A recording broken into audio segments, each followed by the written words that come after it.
নমস্কাৰ মই মজিদ বন্ধুসকল পলকতে চাওক আজি 9টা গুৰুত্বপূৰ্ণ খবৰ। প্ৰথমটো খবৰ, উজনি অসমৰ পিছত এবাৰ নামনি অসমত ভয়ংকৰ বানপানীৰ আশংকা।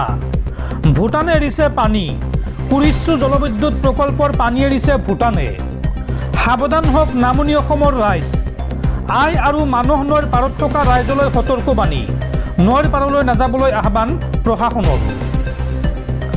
ভূটানে এৰিছে পানী, সাৱধান হওক নামনি অসমৰ ৰাইজ। পানী এৰিছে কুৰিশ্ব জলবিদ্যুৎ প্ৰকল্পৰ। বঙাইগাঁও জিলা প্ৰশাসন আৰু জিলা দুৰ্যোগ ব্যৱস্থাপনা প্ৰাধিকৰণৰ এই সন্দৰ্ভত সতৰ্কবাণী। অধিক পৰিমাণে ভূটানে এৰি দিছে পানী। ভয়ংকৰ বানৰ কবলত পৰিব পাৰে বঙাইগাঁও জিলাৰ লগতে নামনি অসমৰ আন কেইবাখনো জিলা। ভয়ংকৰ হৈ পৰিছে মানস আৰু আই নদী। মানস নদীৰ পানীৰ স্তৰ বিপদসীমাৰ ওপৰলৈ বৃদ্ধি পাইছে। হঠাৎ বানপানী আৰু নদীত প্ৰবল সোঁতৰ সৃষ্টি হোৱাৰ আশংকা প্ৰকাশ কৰিছে প্ৰশাসনে। বঙাইগাঁও জিলা প্ৰশাসন তথা জিলা দুৰ্যোগ ব্যৱস্থাপনা প্ৰাধিকৰণে এই সন্দৰ্ভত জাৰি কৰিছে সতৰ্কবাণী। মানস আৰু আই মানস নদীৰ পাৰলৈ যোৱাৰ পৰা বিৰত থাকিবলৈ আহ্বান জনাইছে জনসাধাৰণক। নদীত বা নদীৰ আশে পাশে মাছ ধৰা, সাঁতোৰা, গা ধোৱা, নাও চলোৱা বন্ধ ৰাখিবলৈ পৰামৰ্শ দিছে বা নিৰ্দেশ দিছে।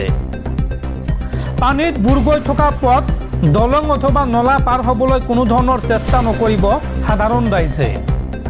শিশু আৰু গৃহপালিত পশুবোৰক নদীৰ পাৰ আৰু পানীত প্লাবিত অঞ্চলৰ পৰা আঁতৰত ৰাখক, এই আহ্বান জনাইছে প্ৰশাসনে।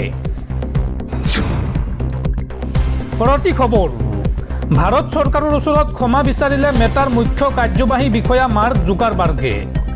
শিশু শাৰীৰিক নিৰ্যাতনৰ সামগ্ৰী, ডিপফেক কণ্টেণ্ট আৰু প্লেটফৰ্মৰ কামত হোৱা ভুলৰ বাবে ক্ষমা বিচাৰিলে মাৰ্ক জুকাৰবাৰ্গে। উল্লেখযোগ্য যে বুধবাৰে সংসদীয় সমিতিয়ে 3 দিনৰ ভিতৰত নিস্বাৰ্থ ক্ষমা নুখুজিলে ভাৰতত মেটাৰ আইনী সুৰক্ষাকে ধৰি কিছুমান ৰেহাই প্ৰত্যাহাৰ কৰিব বুলি সকিয়নি দিছিল আৰু ইয়াৰ পিছতে ভাৰত চৰকাৰৰ ওচৰত ক্ষমা বিচাৰিলে মাৰ্ক জুকাৰবাৰ্গে। পৰৱৰ্তী খবৰ, ৰাজ্যৰ লাখ লাখ শিক্ষাৰ্থীলৈ ভাল খবৰ। ৰাজ্যৰ বানপীড়িত শিক্ষাৰ্থীৰ বাবে পাঠ্যপুথি ক্ৰয় কৰিবলৈ আজিৰ পৰা ধন বিতৰণ কৰিব অসম চৰকাৰে। উচ্চতৰ মাধ্যমিকৰ শিক্ষাৰ্থীয়ে পাব 1000কৈ টকা, স্নাতক মহলাৰ শিক্ষাৰ্থীয়ে পাব 3000কৈ টকা আৰু স্নাতকোত্তৰ শিক্ষাৰ্থীয়ে পাব 5000কৈ টকা। এই বৃহৎ ঘোষণা মুখ্যমন্ত্ৰী হিমন্ত বিশ্ব শৰ্মাৰ। দৰ্শকসকল আৰু বহুতো গুৰুত্বপূৰ্ণ খবৰ আছে।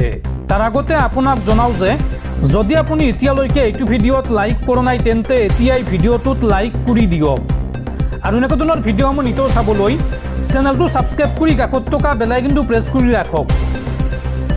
পৰৱৰ্তী খবৰ, অখিল গগৈ কাৰ পক্ষত, হিমন্তৰ পক্ষে নে বিপক্ষে? এই প্ৰশ্ন ৰাজ্যৰ বিশিষ্ট বুদ্ধিজীৱী ডক্টৰ হীৰেণ গোহাঁইৰ। হীৰেণ গোহাঁইয়ে এই সন্দৰ্ভত কয় যে মই এটা কথা বুজি পোৱা নাই যে অখিল গগৈ কাৰ পক্ষত, হিমন্তৰ পক্ষে নে বিপক্ষে। ৰাইজে তেওঁৰ দুঃসাহসী কাণ্ডবৰ অসম চৰকাৰৰ বিৰুদ্ধে তীব্ৰ ভৰ্ৎসনা কেমেৰাত দেখি বলিয়া হয়, কিন্তু দুদিন পাছত একেজন মানুহে হিমন্তৰ প্ৰশংসাত মুখৰ হৈ পৰিলে তেওঁৰ বাস্তৱ আনুগত্য কাৰ প্ৰতি বুলি প্ৰশ্ন নুঠিবনে? এই মন্তব্য ৰাজ্যৰ বিশিষ্ট বুদ্ধিজীৱী ডক্টৰ হীৰেণ গোহাঁইৰ। পৰৱৰ্তী খবৰ, উজনি অসমত পুনৰ ভয়ংকৰ বানপানীৰ আশংকা। নিপকোৱে পুনৰ খুলি দিছে 4খনকৈ গেট আৰু যিকোনো মুহূৰ্তত পুনৰ জলমগ্ন হৈ পৰিব পাৰে গোলাঘাট সৰু পথাৰৰ লগতে উজনি অসমৰ কেইবাটাও প্ৰান্ত। সাৱধান হৈ থাকক উজনি অসমৰ ৰাইজ। উজনি অসমত পুনৰ ভয়ংকৰ বানৰ আশংকা। এইবাৰ নিপকোৱে পুনৰ খুলি দিছে দৈয়াং জলবিদ্যুৎ প্ৰকল্পৰ 4খনকৈ গেট। বুধবাৰে বিয়লি 4 বজাত খুলি দিয়ে এই 4খনকৈ গেট। নাগালেণ্ডত হোৱা প্ৰবল বৰষুণৰ বাবে খুলি দিলে এই 4খনকৈ গেট।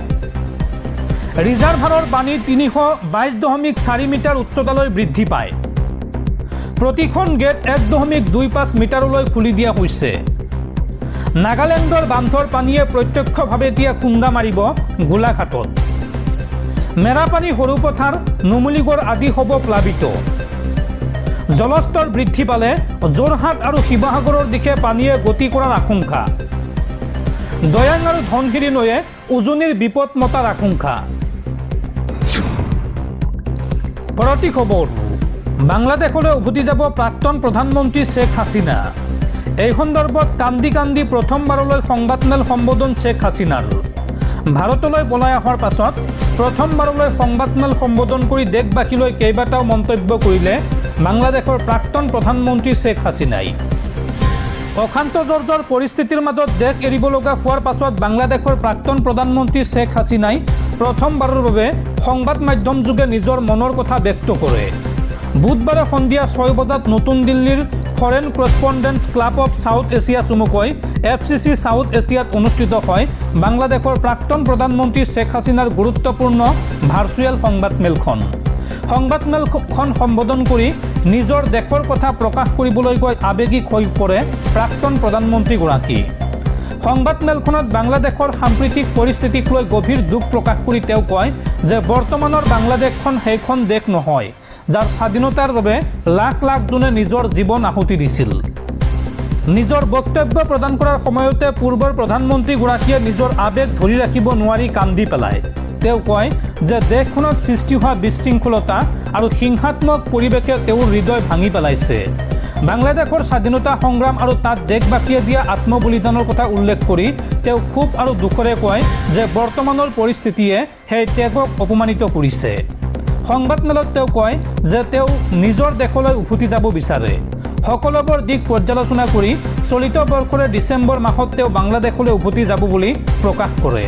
শ্বেখ হাছিনাই কয় যে মই 2024 চনৰ জুলাই আৰু আগষ্ট মাহৰ হিংসাত্মক পৰিস্থিতিৰ বিষয়ে সঁচা কথা কওঁ।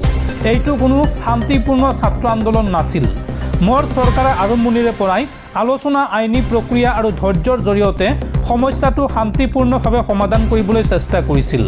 কিন্তু সংস্কাৰৰ ভাষাৰ আঁৰত লুকাই থকা সংগঠিত গোটসমূহে ছাত্ৰ ছাত্ৰীসকলৰ দাবীক হিংসাত্মক ৰাজনৈতিক অস্ত্ৰলৈ ৰূপান্তৰিত কৰিছিল।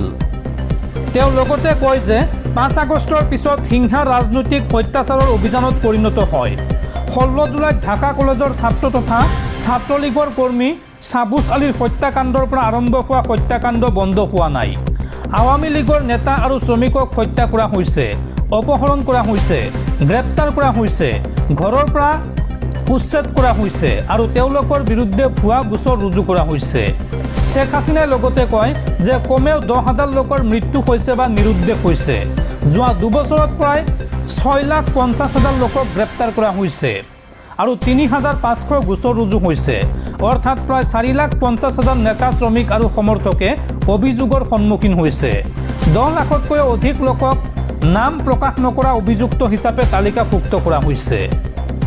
দেশ এৰিবলগীয়া হোৱাৰ পাছত বাংলাদেশৰ আইনী ব্যৱস্থা, শান্তি আৰু স্থিৰতাৰ যি অৱনতি ঘটিছে তাক লৈও তেওঁ তীব্ৰ উদ্বেগ প্ৰকাশ কৰে। শ্বেখ হাছিনাৰ এই বক্তব্যই বৰ্তমান বাংলাদেশৰ ৰাজনৈতিক আৰু সামাজিক অস্থিৰতাক পুনৰবাৰ আন্তঃৰাষ্ট্ৰীয় পৰ্যায়ত চৰ্চালৈ আনিছে। উল্লেখযোগ্য যে 2024 চনৰ 5 আগষ্টত গণ আন্দোলন আৰু ৰাজনৈতিক অস্থিৰতাৰ মাজতে প্ৰধানমন্ত্ৰীৰ পদ এৰি দেশ ত্যাগ কৰিছিল শ্বেখ হাছিনাই। আৰু সেই ঘটনাৰ 2 বছৰ পূৰ্ণ হোৱাৰ দিনটোতেই অনুষ্ঠিত কৰা হৈছিল এই ভাৰ্চুৱেল সংবাদমেল। পৰৱৰ্তী খবৰ, অসমৰ বন্যাতলৈ 5 লাখ টকাৰ অনুদান বলিউড অভিনেতা অনুপম খেৰৰ। মুখ্যমন্ত্ৰীৰ সাহায্য পুঁজিত প্ৰদান কৰিলে এই ধনৰাশি আৰু ইয়াৰ পিছতে বলিউড অভিনেতাজনক কৃতজ্ঞতা জ্ঞাপন মুখ্যমন্ত্ৰী হিমন্ত বিশ্ব শৰ্মাৰ।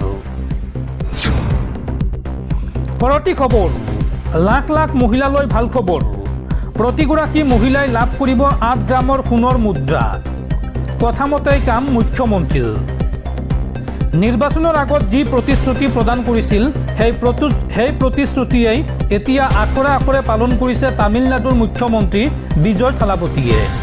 নিৰ্বাচনী প্ৰচাৰৰ সময়ত ঘোষণা কৰিছিল যে যদিহে নিৰ্বাচনত জয়ী হয় তেন্তে প্ৰতিগৰাকী মহিলাক প্ৰদান কৰা হ'ব 1 কোটিকৈ সোণৰ মুদ্ৰা। নিৰ্বাচনত জয়ী হৈ মুখ্যমন্ত্ৰীৰ আসনত বহাৰ পিছত এই প্ৰতিশ্ৰুতি পালন কৰিলে মুখ্যমন্ত্ৰী বিজয় থালাপতিয়ে। তামিলনাডুৰ প্ৰতিগৰাকী মহিলাক 8 গ্ৰামৰ 1 কোটিকৈ সোণৰ মুদ্ৰা প্ৰদানৰ আঁচনি গ্ৰহণ কৰিছে থালাপতি চৰকাৰে। অৱশ্য ইয়াৰ বাবে একোগৰাকী মহিলাই বিশেষ প্ৰক্ৰিয়া আৰু নীতিৰ মাজেৰে যাব লাগিব। ইয়াৰ বাবে চৰকাৰে নিৰ্ধাৰণ কৰিছে কিছু বিশেষ নীতি।